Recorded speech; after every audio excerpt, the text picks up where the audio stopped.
Last किसका detection किया था, फास्फोरस का कि सल्फर का? दोनों हो चुके हैं ना, फास्फोरस सल्फर। फास्फोरस नहीं हुआ शायद, ध्यान है किसी को कि नहीं?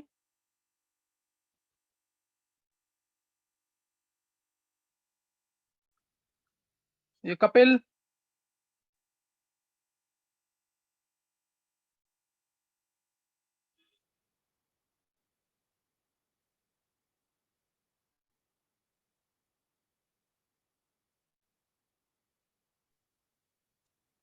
चलो कुछ नहीं, तो चलो नोट करना है डिटेक्शन ऑफ फास्फोरस। मैं थोड़ा सा पढ़ाऊंगा, ज्यादा नहीं पढ़ाऊंगा, टॉपिक नोट करना है बस। हाफ एन आवर 45 मिनट्स की क्लास होगी। डिटेक्शन ऑफ फास्फोरस,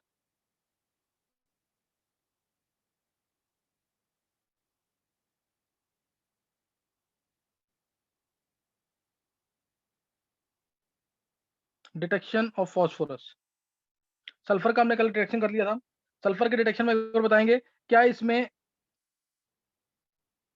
सल्फर का डिटेक्शन हो पाएगा कि नहीं सोडियम नाइट्रोक्लोराइड टेस्ट से? Na2FeCN5NO, कल मैंने बताया भी था, खुद ट्राई करना है इसको। इससे हो पाएगा कि नहीं? Na2FeCN5NO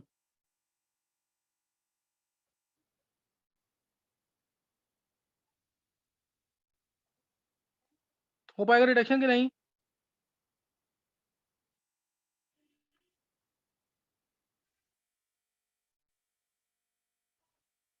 ध्यान देंगे, इससे ना सल्फर का डिटेक्शन नहीं हो पाएगा। क्यों? क्योंकि ये सफिशिएंट H+ आयंस प्रोड्यूस नहीं करेगा, ये वीक एसिड है। इसलिए मीडियम हमने रखना अगर मान लो मीडियम एसिडिक होता तो नो डिटेक्शन। क्यों? क्योंकि ये वीक एसिड है, तो ये H+ H2- ions sufficient produce नहीं करेगा, जिसकी वजह से रिडक्शन नहीं हो पाएगा। लेकिन अगर हम मीडियम एल्कलाइन कर देंगे, सही ना, अगर हम मीडियम क्या कर देंगे, एल्कलाइन, मीडियम बेसिक कर दिया, तो उस केस में सल्फर का डिटेक्शन हो पाएगा बेसिक मीडियम में।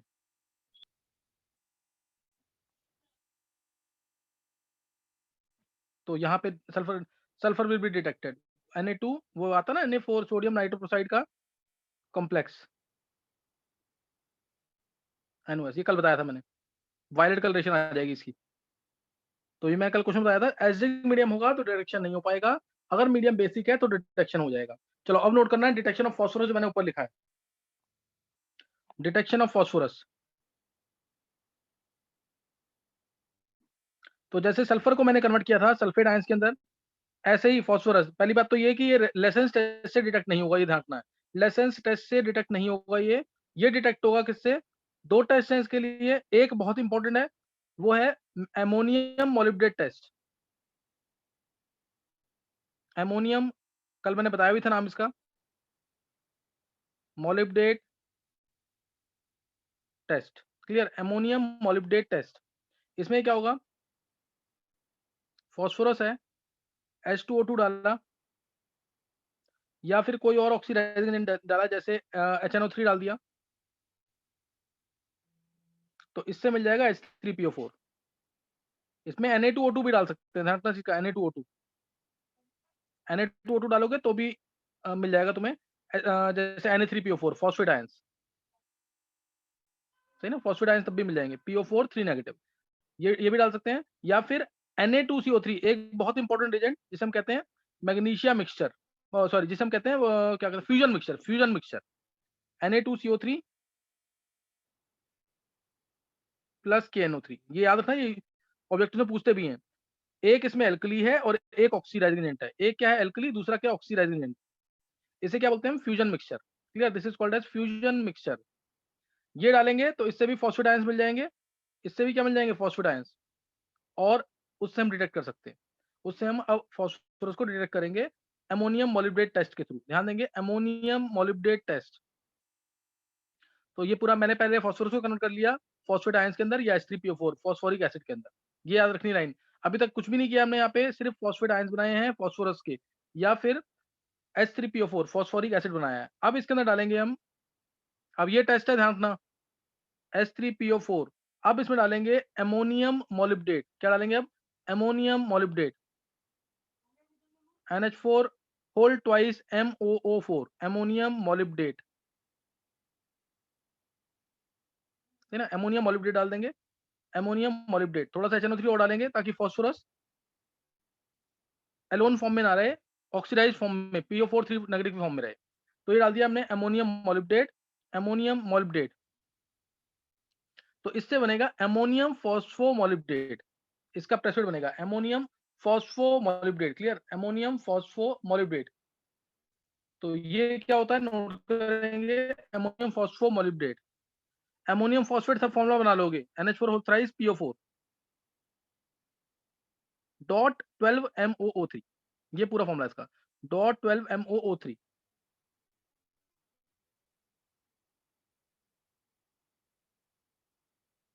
है ना, डॉट 12 MOO3।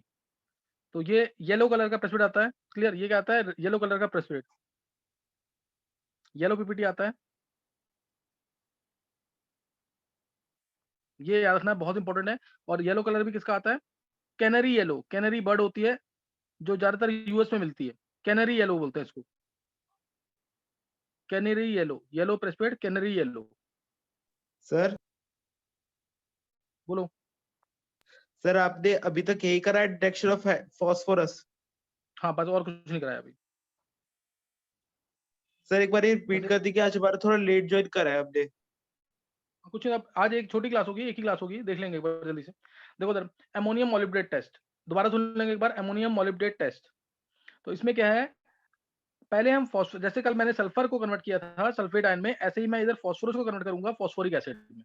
कैसे, using some oxidising agent like H2O2 और HNO3, ये यूज करेंगे और ये फॉस्फोरस चला जाएगा H3PO4 में।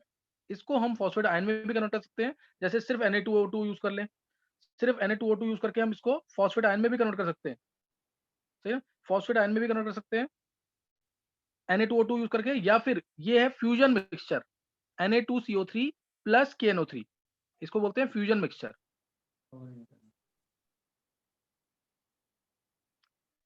सही ना, Na2CO3 plus KNO3, this is also known as fusion mixture. इसको यूज करके हम इसमें कन्वर्ट कर सकते हैं, किसमें,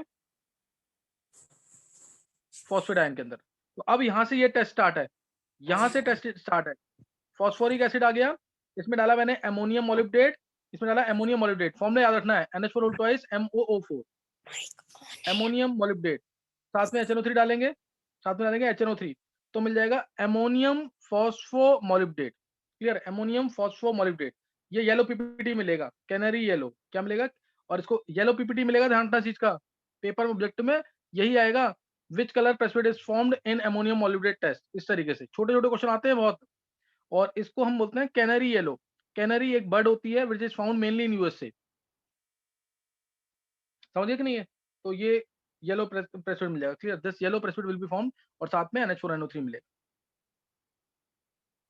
साथ में इसके क्या मिल जाएगा, NH4NO3, बैलेंस करोगे तो निकल जाएगा आंसर, सही ना, बैलेंस करोगे आंसर निकल जाएगा। और बैलेंसिंग में ये 12 आएगा, ये 21 आएगा, और ये भी इसी के अकॉर्डिंग आ जाएगा, एक बार चेक करना कितना आ रहा है ये,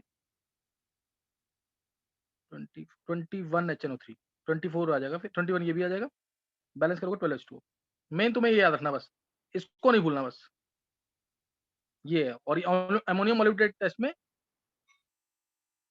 ये इसका फॉर्मूला कर लेंगे ना इसको, ये पूरा टेस्ट एज इट इज याद करना है, ammonium molybdate test, phosphate ion के अंदर मैंने डाला अमोनियम मॉलिब्डेट, अमोनियम मॉलिब्डेट डालते ही अमोनियम फॉस्फोमोलिब्डेट, अमोनियम फॉस्फेट तो सबको याद है, NH4 whole thrice PO4, NH4 whole thrice PO4 dot 12 MOO3, dot 12 MOO3, तो ये आ जाएगा अमोनियम फॉस्फोमोलिब्डेट, क्लियर, क्या आ जाएगा ये, अमोनियम फॉस्फोमोलिब्डेट, येलो PPT आ जाएगा इसका, ठीक है, अमोनियम फॉस्फोमोलिब्डेट का येलो PPT। कोई डाउट तो नहीं है।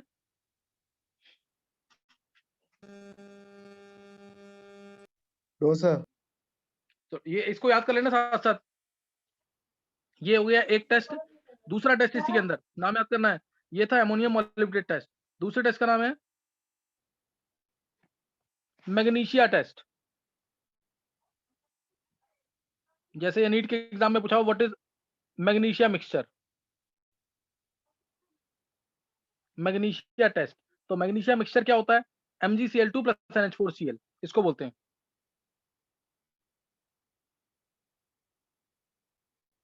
This mixture is called as magnesia. This mixture is called as magnesia, MgCl2 plus NH4Cl। सही ना, this mixture is called as magnesia. ये याद कर लेना, इसको ऑब्जेक्टिव्स में ऐसे छोटे छोटे क्वेश्चन आते हैं। तो अब जब हम डालेंगे H3PO4 है सपोज, इसमें मैग्नीशिया मिक्सचर डाल दिया, MgCl2 plus NH4Cl,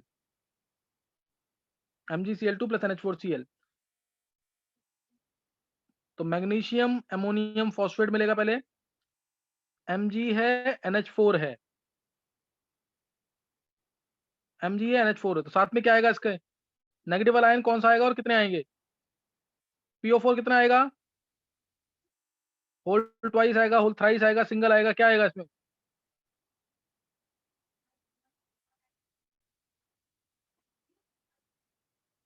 देखो Mg पे 2+ है, अमोनियम पे प्लस है, तो PO4 पे 3 नेगेटिव होगा ना, तो एक ही आएगा ये। तो मैग्नीशियम अमोनियम फॉस्फेट ये आ गया। और ये होता है व्हाइट कलर का प्रेसिपिटेट, ये याद रखना जरूर, ये व्हाइट पीपीटी आता है, इसको हीट करते हैं जब, तो Mg2P2O7, Mg2P2O7, clear. Magnesium pyrophosphate, magnesium pyrophosphate ये इसका नाम है, मैग्नीशियम पायरोफॉस्फेट,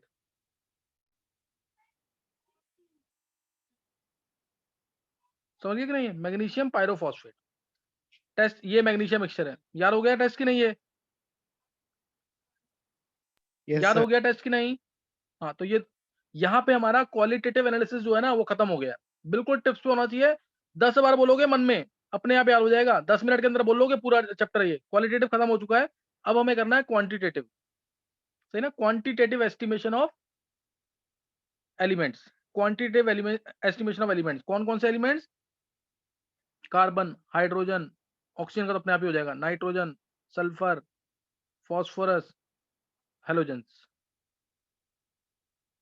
सबकी जब हम परसेंटेज निकाल लेंगे सबकी, तो ऑक्सीजन की 100 में से माइनस करके निकाल लेंगे आसानी से, समझिए कि नहीं। तो quantitative estimation of elements, clear, quantitative estimation of elements अब करेंगे, clear, quantitative estimation of elements. Qualitative कर लिया हमने, अब है क्वांटिटेटिव एस्टिमेशन, यानी क्वांटिटी निकालनी है, इसका मतलब न्यूमेरिकल।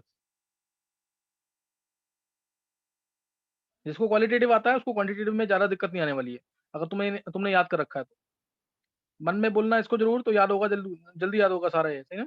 तो now quantitative estimation of elements, तो क्वांटिटेटिव एस्टिमेशन के अंदर पहले हम करेंगे कार्बन और हाइड्रोजन का, कार्बन और हाइड्रोजन, जैसे अगर याद हो तुम्हें क्वालिटेटिव एस्टिमेशन किया था, कार्बन हाइड्रोजन अगर ऑर्गेनिक कंपाउंड प्रेजेंट है तो हमने उसमें डाला था क्यूप्रिक ऑक्साइड, तो कार्बन जाता था CO2 में, हाइड्रोजन जाता था H2O के अंदर, कार्बन गया CO2 में, उसको लाइम वाटर से, CO2 गैस को लाइम वाटर से पास करते हैं, it will turn lime water milky, और ये मिल्कीनेस डिसअपियर हो जाएगी जैसे ही हम एक्सेस ऑफ गैस पास करेंगे, क्योंकि कैल्शियम बाइकार्बोनेट बन जाएगा जो कि सॉल्युबल होता है। और ऐसे ही हाइड्रोजन को जब हम पास करते हैं CO से, तो H2O बनता है, H2O को जैसे ही हम ड्रॉप वाइज डालेंगे COSO4 के ऊपर, तो ब्लू कलर आ जाएगा, ध्यान होगा सारा ये कर रखा है हमने क्वालिटेटिव एस्टिमेशन के अंदर, है ना, क्वालिटी निकालने के लिए, यानी बताने के लिए कौन से ये एलिमेंट्स प्रेजेंट है। अब हम कर रहे हैं क्वांटिटी के लिए, अब हम कर रहे हैं क्वांटिटी के लिए, तो लिबिक्स मेथड है इसके लिए, लिबिक्स मेथड,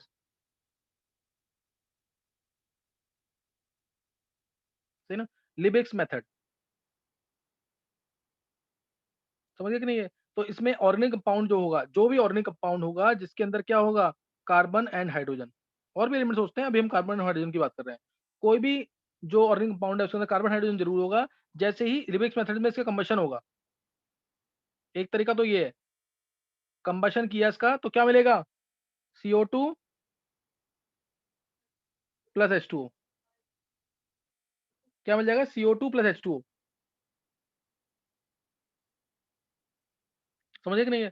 तो CO2 प्लस H2O मिल जाएगा, अब CO2 से कार्बन का मास आ जाएगा, H2O से H का मास आ जाएगा, तो उससे हम निकाल लेंगे, ये किया हो ना, क्या कहते हैं मोल कंसेप्ट के अंदर, बहुत सिंपल तरीका था। CO2 मान लो तुम्हें 0.44 ग्राम मिल गया, ऑर्गेनिक कंपाउंड का वेट था से 2 ग्राम, अब मैंने बोला पॉइंट कितना परसेंटेज कार्बन का है, कितना परसेंट हाइड्रोजन का है, इस तरह से पूछा मैंने अगर, तो तुम कहोगे 44 ग्राम CO2 के अंदर 12 ग्राम कार्बन है ना, इसके अंदर एक कार्बन है और टोटल 44 ग्राम होता है CO2, तो 0.44 ग्राम में कितना ग्राम कार्बन होगा? 0.12 ग्राम निकाल लोगे ना, 12/44 इंटू 0.44, तो ये कितना आ जाएगा यहाँ से? 0.12 ग्राम आ गया। Yes sir. 0.12 ग्राम आ गया, तो 0.12 डिवाइड बाई 2, 2 किसका वेट है? ऑर्गेनिक कंपाउंड का, इंटू 100, इंटू 100 कितना आ जाएगा ये? 6%। नहीं समझ आया? आगे सर 6%। आगे। ऐसे ही हाइड्रोजन की अगर बात करें, हाइड्रोजन के अंदर क्या करेंगे, उसमें क्या करेंगे, 18 ग्राम के अंदर हाइड्रोजन H2O से निकलेगा।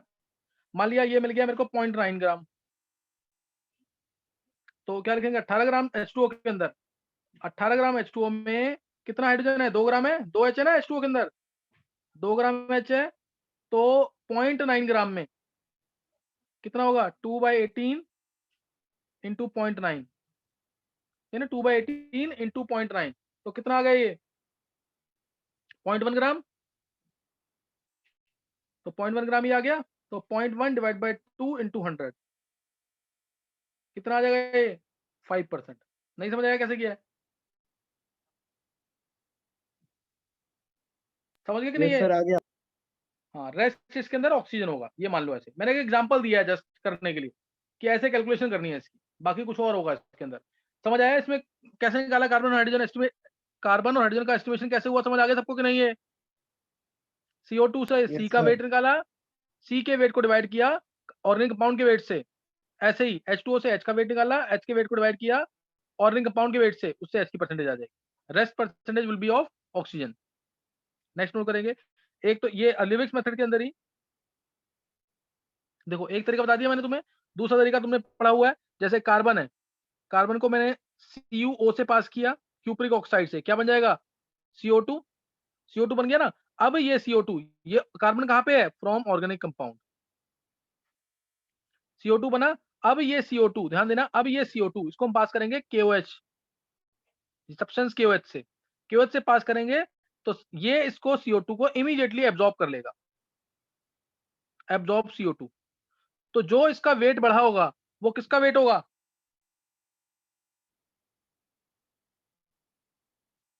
जो इसका वेट बढ़ा होगा वो किसका वेट होगा? CO2 का। तो मान लो पहले KOH की जो ट्यूब थी से वो 5 ग्राम की थी, और अब वेट आया 5.2 ग्राम, तो CO2 का वेट कितना हो गया? अब CO2 का वेट कितना हो जीरो जाएगा अब? पॉइंट 0.2 0.2 ग्राम हो जाएगा, तो 0.2 ग्राम हो गया, तो अब हम यहाँ से निकाल लेंगे कार्बन का वेट।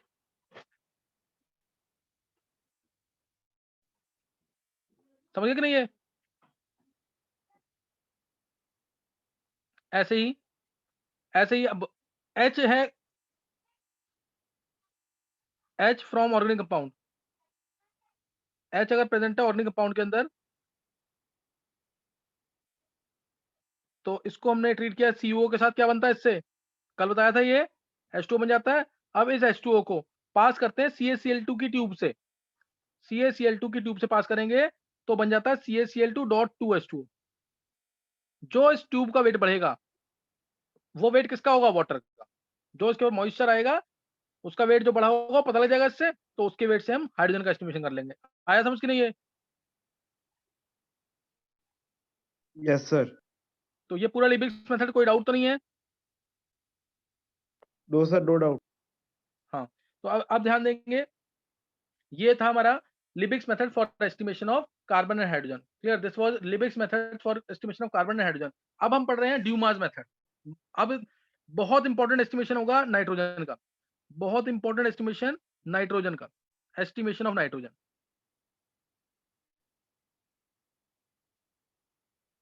ध्यान देना, इसके लिए दो मेथड्स हैं, ड्यूमास मेथड, दूसरा जेल्डाल्स मेथड।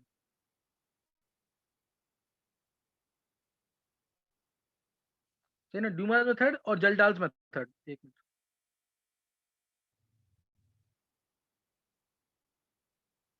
दोनों बहुत इंपॉर्टेंट है, Dumas method, जेल्डाल्स method. Dumas method सबसे पहले इसका बेसिस क्या है, ये नाइट्रोजन को कैसे एस्टिमेट करता है, किसके फॉर्म में एस्टिमेट करता है, ये भी ऑब्जेक्टिव में क्वेश्चन आता है। दोनों नाइट्रोजन के एस्टिमेशन के लिए है। ड्यूमास मेथड कैसे एस्टिमेट करता है, in the form of nitrogen, nitrogen मिलेगी उससे एस्टिमेट करता है, इसके वॉल्यूम कलेक्शन से, सही ना। It is based upon collection of volume of nitrogen and from that nitrogen percentage of nitrogen is estimated। और जल्डास मेथड एमोनिया गैस के बेस, इसको बेस मानता है, एमोनिया गैस को ये याद रखना है तुम्हें इसके अंदर। ड्यूमास मेथड सबके लिए एप्लीकेबल है। Dumas method is applicable to all compounds containing nitrogen, सही ना। Dumas method is applicable to all compounds containing nitrogen. लेकिन जो जल्डास मेथड है इसकी लिमिटेशंस है। जल्डास मेथड की लिमिटेशन मैं आगे भी बताऊंगा, वैसे सुन लेंगे एक बार। एक तो ये अगर नाइट्रोजन, लिमिटेशन इसकी बहुत इंपॉर्टेंट है, ये पूछी हुई ऑब्जेक्टिव्स के अंदर, नीट में भी पूछी है और आईआईटी में भी। इसकी लिमिटेशन मैं अभी सिंपली बता रहा हूं तुम्हें। पहली लिमिटेशन, अगर नाइट्रोजन रिंग में है तो ये एप्लीकेबल नहीं है, जैसे pyridine C5H5N, pyridine. Second, azo compound, अगर नाइट्रोजन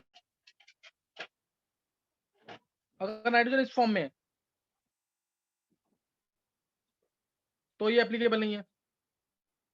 तीसरा, अगर नाइट्रोजन अटैच है मोर इलेक्ट्रोनेगेटिव एटम जैसे ऑक्सीजन के साथ NO2, तो ये वैलिड नहीं है। इन तीन केसेस में एप्लीकेबल नहीं है। बात समझ कि नहीं, समझे कि नहीं, इन तीन केसेस में एप्लीकेबल नहीं है। कोई डाउट किसी को? तो सर ये तीन cases, nitrogen in ring, limitation बता दीजिए किसकी? सर। क्यूबार्ट्स मेथड की पहली लिमिटेशन। ड्यूमास की कोई लिमिटेशन नहीं है। जल्डास मेथड में तीन लिमिटेशन है। एक, नाइट्रोजन जब रिंग में प्रेजेंट है तब वैलिड नहीं होगा, जैसे पायरीडीन। नाइट्रोजन जब खुद के साथ अटैच्ड होगा एजो कंपाउंड्स में, ये एजो कंपाउंड होते हैं, तो ये एप्लीकेबल नहीं है। और nitrogen attach to more electronegative atom like oxygen, समझे कि नहीं है। तो ये ध्यान रखना इसके अंदर। रिंग में ये भी हो सकता है पायरोल, ये भी रिंग में पायरोल नाम है इसका। ये बहुत इंपॉर्टेंट कंपाउंड है। चलो अभी स्टडी करेंगे पहले ड्यूमास मेथड, सही ना। पहले स्टडी करेंगे ड्यूमास मेथड, वो जो कि सारे कंपाउंड्स के लिए एप्लीकेबल है जिसमें नाइट्रोजन है।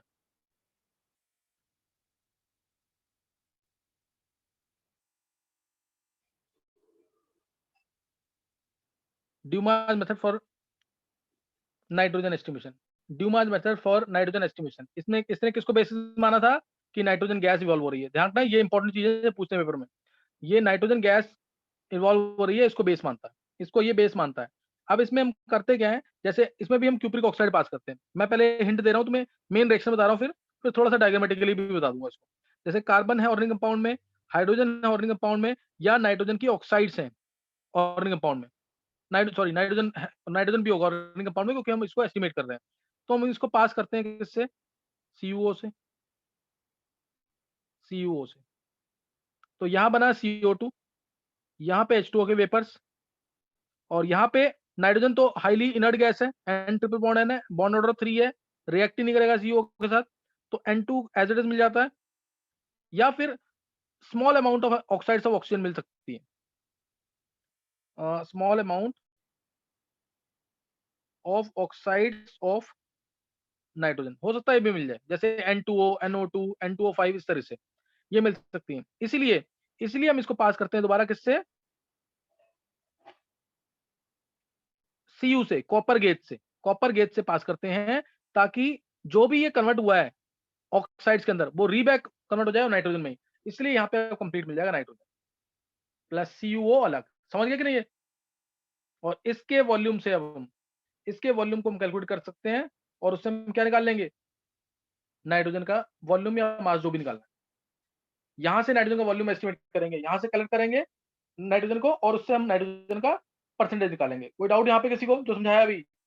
और जो CO2 और H2O मिला है, ध्यान देंगे, जो CO2 और H2O है, फिर ये ना KOH के साथ पास करने के बाद, KOH CO2 को तो ये KOH आसानी से अब्सॉर्ब कर लेगा, CO2 को तो KOH जो है आसानी से अब्सॉर्ब कर लेगा, और H2O जो है इसके साथ मिलकर एक सॉल्यूशन बना देगा। H2O के वेपर से ना वो इसके साथ मिलकर सॉल्यूशन बना देंगे, तो H2O भी खत्म हो जाएगा। या थोड़ा बहुत मान लो वाटर आ भी जाता है इस नाइट्रोजन के साथ, तो वो अपना प्रेशर क्रिएट करेगा, जिसको हम क्या बोलते हैं, एक्वस टेंशन। उसको हम सब्ट्रैक्ट कर सकते हैं, जो भी प्रेशर आ रहा है नाइट्रोजन का उससे, उसको हम डायरेक्ट सब्ट्रैक्ट कर सकते हैं। मान लिया 715 mm पे मिल गई नाइट्रोजन गैस, 715 mm पे नाइट्रोजन गैस मिल गई, और वाटर जो है, वाटर वेपर्स हैं से 15 mm, वाटर वेपर्स 15 mm है, और ये कलेक्ट किया हमने से 273 डिग्री सेल्सियस पे, ये हमने कलेक्ट किया इसको 273 डिग्री सेल्सियस पे, 273 डिग्री सेल्सियस पे कलेक्ट किया इसको, और मिला वॉल्यूम इसका 100 ml, 100 ml वॉल्यूम मिला। तो मैंने कहा एसटीपी पे कितना वॉल्यूम मिलेगा, मैंने बोला एसटीपी पे कितना वॉल्यूम मिलेगा, तो तुम लिखोगे P1 प्रेशर ऑफ नाइट्रोजन कितना हो गया, 715 माइनस 15, ये कर रखा है हमने स्टेट्स ऑफ मैटर में, 700 mm हो गया, और Yes, sir. टेम्परेचर कितना हो गया T1 273 डिग्री Sir, सेल्सियस है, 546 हो जाएगा केल्विन। और वॉल्यूम, वॉल्यूम कितना है नाइट्रोजन का 100 ml, वॉल्यूम कितना है नाइट्रोजन का 100 ml। तो यहां से आ गया pressure of N2 T1 V1। अब यहाँ पे हमें एसटीपी पे निकालना है इसको, तो P2 कितना हो जाएगा 760 mm, T2 एसटीपी पे कितना होता है 273 केल्विन, और V2 हमें निकालना है, तो फॉर्मूला क्या लगाएंगे P1 V1 by T1, P2 V2 by T2। कोई डाउट? न्यूमेरिकल भी बता दिया मैंने साथ साथ इसका एक, नहीं समझ आया? नहीं सर। नहीं समझ आया, दोबारा देखेंगे एक बार, दोबारा सुनना बहुत ध्यान से। किसी भी बच्चे को समझ आया है कि नहीं? नहीं, चलो एक बार देख लो दोबारा, दोबारा देखो। देखो ड्यूमास मेथड हम स्टडी कर रहे हैं for estimation of nitrogen, clear, we are studying Dumas method for estimation of nitrogen. तो इसके लिए हमने क्या किया, ऑर्गेनिक कंपाउंड लिया, ऑर्गेनिक कंपाउंड में कार्बन हाइड्रोजन, ऑर्गेनिक कंपाउंड में ध्यान सुनना बिल्कुल, ऑर्गेनिक कंपाउंड में कार्बन है, हाइड्रोजन है, नाइट्रोजन है, तीनों प्रेजेंट है, तीनों को पास किया मैंने CuO से, क्यूपरिक ऑक्साइड से।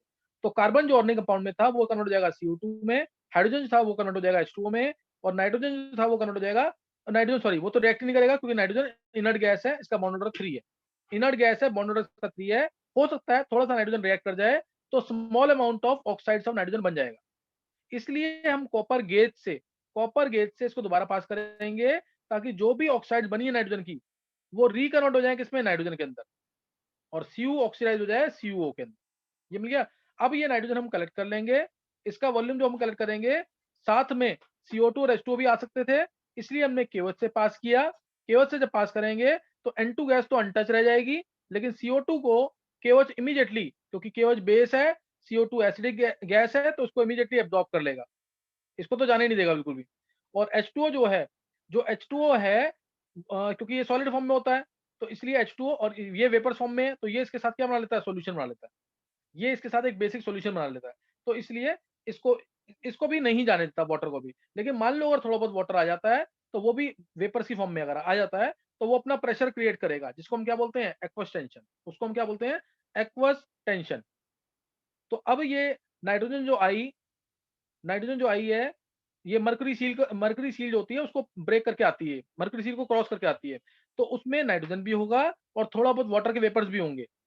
तो अब मान लिया मैंने टोटल प्रेशर जो आया ऊपर वो 715 mm है, और 15 mm था एक्वस टेंशन। एक्वस टेंशन क्या होता है, pressure due to water vapours, clear, pressure due to water vapours था, 15 mm ये था। तो अब हम क्या करेंगे, अब मेरे को इसका और वॉल्यूम कलेक्ट जो हुआ था नाइट्रोजन का, वो था 100 ml, जिसमें वाटर वेपर्स भी थे। अब मैंने तुम्हें बोला कि अब इस वॉल्यूम को, जो नाइट्रोजन का वॉल्यूम है, इसको कन्वर्ट करो एसटीपी पे, कन्वर्ट करना है। तो प्रेशर हमारा नाइट्रोजन का था 700 mm, टेम्परेचर था 546 केल्विन, वॉल्यूम था 100 ml। अब इस वॉल्यूम 100 ml को मेरे को कन्वर्ट करना है किसमें, एसटीपी पे। तो प्रेशर 2 कितना हो गया 760 mm, जो कि एसटीपी पे 1 एटमॉस्फेयर होता है। T2 जो है 273 केल्विन होगा, T2 एसटीपी पे जो टेम्परेचर होता है, और वॉल्यूम जो है वो हमें निकालना है। तो फॉर्मूला अप्लाई करेंगे P1 V1 by T1 is equal to P2 V2 by T2, P1 V1 by T1 is equal to P2 V2 by T2। इससे हम निकाल लेंगे वॉल्यूम V2। नहीं समझ आया अभी चेक करो, समझ आया कि नहीं है?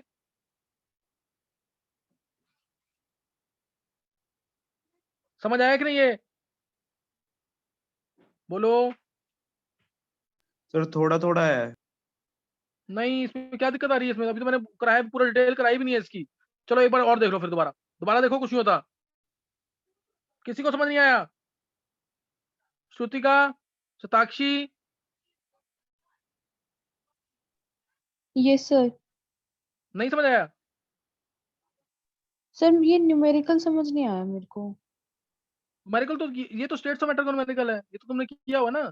मान लो ये वॉल्यूम 100 ml है नाइट्रोजन का, नहीं सर, और वो तो समझ आ गया, ये वैल्यूज कैसे लिए हैं आपने? वॉल्यूम ये देखो, प्रेशर 715 mm था, नाइट्रोजन जिस प्रेशर पे कलेक्ट हुआ है, लेकिन साथ में पानी का प्रेशर भी था 15 mm का, तो वो मैंने माइनस कर दिया दोनों को, तो 700 mm प्रेशर हो गया ड्राई नाइट्रोजन का, प्रेशर ऑफ ड्राई नाइट्रोजन हो गया ना ये। और T1 था, मैंने 273 डिग्री सेल्सियस में कलेक्ट किया था इसको, तो T1 कितना हो गया? 546 डबल कर देंगे इसका। V1 है 100 ml, अब इसको STP में कन्वर्ट कर लो, P1 V1 by T1 is to P2 V2 by T2 से। नहीं समझ आया अभी? आगे आ सर, अब गया आगे सर, क्लियर है। आ गया। आना चाहिए समझ, ये तो मोल के साथ, ये तो बताना नहीं चाहिए न्यूमेरिकल मेरे को, क्योंकि ये तो मैंने बहुत डिटेल में लिया हुआ सब कुछ। चलो एक बार और देखेंगे जल्दी से, जितना बताया उतना सफिशिएंट है वैसे, इतना ही करना है तुम्हें, एक बार और देख लो अगर ये हो जाता तो। देखो मैंने यहाँ पे, मैं थोड़ा डायग्रामेटिकली बता देता हूँ इसको। मान लो यहाँ पे लिया मैंने, यहाँ लिया मैंने ऑर्गेनिक कंपाउंड, साथ में CO डाला। ऑर्गेनिक कंपाउंड में क्या है मेरे पास? कार्बन, हाइड्रोजन, नाइट्रोजन तीनों है, कार्बन, हाइड्रोजन, नाइट्रोजन तीनों है यहाँ पे, ये यहाँ पे, और साथ में CO, और यहाँ पे यूज किया मैंने कॉपर का गेज, ये कॉपर गेज है, कॉपर कॉपर ये कॉपर गेज यूज कर रखा है to convert oxides of nitrogen back to nitrogen. ये समझ आया यहाँ तक कि नहीं? और उसके बाद मैंने यहाँ पे, यहाँ से क्या, ऑर्गेनिक कंपाउंड प्लस CO, तो यहाँ से क्या निकलेंगी गैसेस? सर CO2 निकलेगी, एक H2 और एक N2। और अच्छे, ये गैसेस निकलेंगी यहाँ से।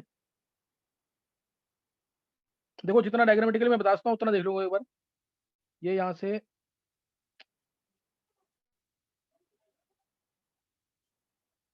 ये आ गया, तो यहाँ पे नीचे ये है मरकरी की सील, यहाँ पे क्या है? मरकरी की सील, यहाँ से N2 गैस, यहाँ से N2 gas plus CO2 gas plus H2O के वेपर्स, ये तीनों पास करेंगे, समझिए नहीं? ये तीनों पास करेंगे यहाँ से, और यहाँ पे ऊपर हमने लगा रखा है क्या? यहाँ पे KOH, यहाँ KOH पूरा, ताकि CO2 गैस को एब्जॉर्ब कर सके। और ये आगे भी ना कन्वर्ट होता है, कॉन्टैक्ट में होता है, ऐसे दिखा रखा होता है, हालांकि बताने की जरूरत नहीं है अभी, क्योंकि मैंने पूरा एक्सप्लेन कर दिया इसको। यहाँ पे आगे कनेक्टेड होता है ये, इसमें यहाँ से कनेक्टेड होता है ये KOH के साथ, ये भी KOH है, यहाँ पे भी KOH होता है वेसल के अंदर, यहाँ KOH प्रेजेंट होता है सेम लेवल पे, सेम प्रेशर होता है इसका भी, यहाँ पे और यहाँ पे लेवल सेम होता है इधर दोनों जगह, ये भी KOH है यहाँ पे।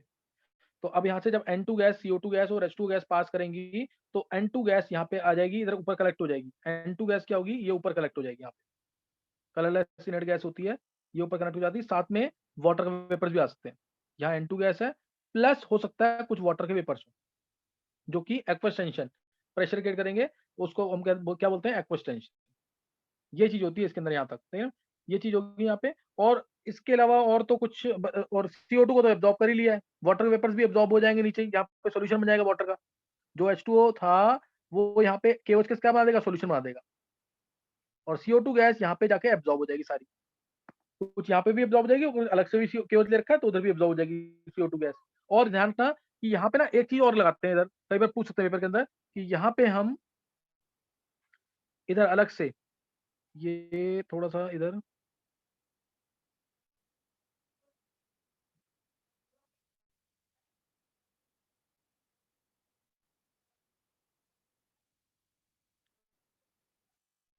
ये यहाँ पे हमने ध्यान देंगे, इधर हमने लिया हुआ है NaHCO3, NaHCO3 को हीट कर रहे हैं यहाँ पे, NaHCO3 को हीट कर रहे हैं, और CO2 क्या हो रही है? प्रोड्यूस हो रही है। ये कई बार क्वेश्चन आता है कि NaHCO3 को हमने स्टार्टिंग में यूज क्यों किया है, जबकि NaHCO3 को तुम यहाँ पे सारा एब्जॉर्ब करा रहे हैं, है ना? CO2 को तुम यहाँ सारा एब्जॉर्ब करा रहे हैं, और ये तो आसानी से हीट करते पर क्या प्रोड्यूस करता है, CO2 + H2O + Na2CO3। तो हमने पढ़ी है ना रिएक्शन, ये रिएक्शन हमने पढ़ी है कि नहीं? Yes sir. यहाँ कंसंट्रेटेड H2O4 यस सर। है ना। अब CO2 गैस यहाँ से क्यों मैंने यहाँ पे डाली अंदर, इधर CO2 गैस जा रही है, CO2 गैस जा रही है यहाँ पे, Na2CO3 सॉलिड है, ये तो रुक जाएगा। H2O जो है उसको कौन एब्जॉर्ब कर लेगा, कंसंट्रेटेड H2O4। H2O कौन एब्जॉर्ब कर लेगा, कंसंट्रेटेड H2O4।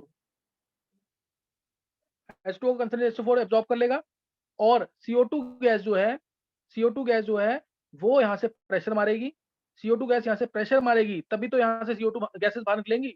ये सिर्फ प्रेशर मारने के लिए है, और बाद में जाके एब्जॉर्ब हो जाएगी। और CO2 गैस ही क्यों ली, ताकि वो KOH के साथ एब्जॉर्ब हो सके, इसीलिए कोई और गैस नहीं ली। नहीं समझ आई बात ये समझ आई बात कि नहीं? समझ में आ गई, KOH से एब्जॉर्ब कर लेगी इसे सर।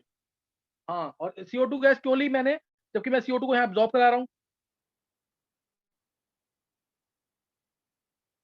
सर एब्जॉर्ब हो जाएगी ना KOH के द्वारा ये तो। नहीं तो ली क्यों मैंने यहाँ पे, सर प्रेशर क्रिएट करने के लिए कि जो गैस बनी है वो आगे जा सके। हाँ बिल्कुल सही है, बिल्कुल सही है। वो प्रेशर क्रिएट करने के लिए, ताकि सारी गैसेस आगे जाके पुश हो सके। जो यहाँ पे CO2 थी, H2O के वेपर से इधर थे ना, CO2 H2O के वेपर्स, ये इनको धक्का मारने के लिए, इनको पुश करने के लिए, to develop force over here so that they can be easily moved over this tube. यहाँ पे हाइड्रोजन जो Hg की सील है, इसके थ्रू आसानी से ऊपर जा सके और कलेक्ट हो सके, और KOH उस गैस को वापस एब्जॉर्ब कर लेगा। और कंसर्न H2O4 किस लिए यूज किया था, ताकि ये वाटर को एब्जॉर्ब कर सके, ताकि ये वाटर को एब्जॉर्ब कर सके। समझ गया कि नहीं? ये नहीं समझ आया अभी? यस सर, अब आ गया, क्लियर है बिल्कुल। कोई डाउट तो नहीं है? अब पूरा समझ आ गया? 3 बार एक्सप्लेन कर दिया, ये डायग्राम के थ्रू भी बता दिया है। डायग्राम हालांकि बड़ी क्लासेस में इंपॉर्टेंट नहीं होता, लेकिन फिर भी इसमें मैंने एक आध बात इंपॉर्टेंट है जो बता दी कि NaHCO3 क्यों यूज किया है, जबकि हम CO2 को तो एब्जॉर्ब ही करा रहे हैं। समझ गया कि नहीं है? Yes sir. चलो अभी क्वांटिटेटिव एस्टिमेशन में इसके न्यूमेरिकल्स वगैरह, हालांकि मैंने हिंट दे दिया एक न्यूमेरिकल का, इसके न्यूमेरिकल्स वगैरह मैं तुम्हें बाद में कराऊंगा।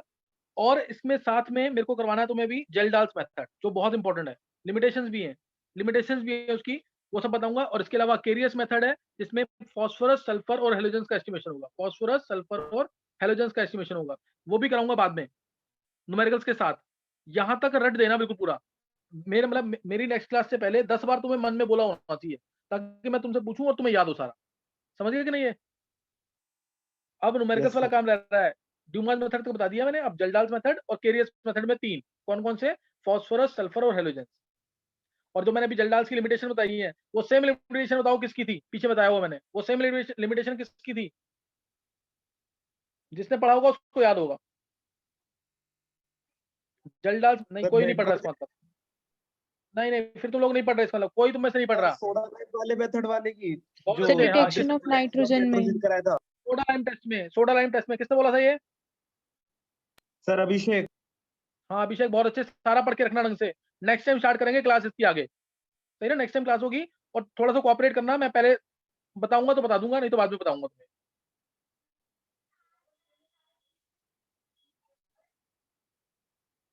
Okay sir, okay, thank you sir. Thanks. Thank you sir.